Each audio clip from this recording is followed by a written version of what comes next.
వాస్తుశాస్త్రం ప్రకారం ఇంట్లోని ప్రతి వస్తువు సరైన దిశలోనే ఉండాలి. వస్తువులను సరైన దిశలో పెట్టకపోవడం వల్ల ఇంట్లో నెగిటివ్ ఎనర్జీ ఏర్పడుతుంది. దీంతో మీ జీవితంలో ఎన్నో కష్టాలు పడాల్సి వస్తుంది. అయితే వాస్తుశాస్త్రం ప్రకారం కొన్ని వస్తువులను ఇంటి మెట్ల కింద ఉంచడం నిషిద్ధం. ఇది వాస్తు దోషానికి దారితీస్తుంది.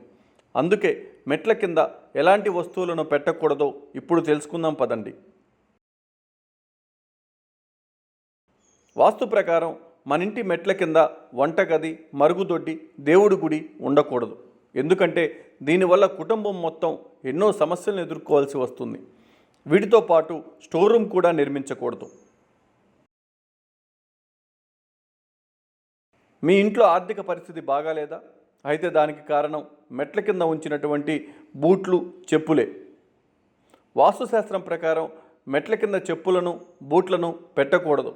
అందుకే మర్చిపోయి కూడా ఈ తప్పు మాత్రం చేయకండి. వాస్తుశాస్త్రం ప్రకారం మెట్ల కింద ఎప్పుడూ ఖాళీ ప్లేస్ ఉండేలా చూసుకోవాలి. మెట్ల కింద ఖాళీ స్థలం ఉండటం వల్ల పిల్లలు ఉన్నత విద్యను అభ్యసిస్తారని జ్యోతిష్యులు చెబుతున్నారు. అలాగే మెట్లు ఎప్పుడూ కూడా శుభ్రంగా ఉండాలి. మెట్లు మురికిగా ఉండే ఇంట్లోకి నెగిటివ్ ఎనర్జీ వస్తుందని నమ్ముతారు. వాస్తుశాస్త్రం ప్రకారం మెట్లు నిర్మించడానికి నైరుతి దిశ అనుకూలంగా ఉంటుంది.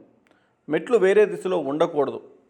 ఎందుకంటే ఇది ఇంటి యజమానికి ఆర్థిక నష్టాన్ని కలిగిస్తుందని నమ్ముతారు.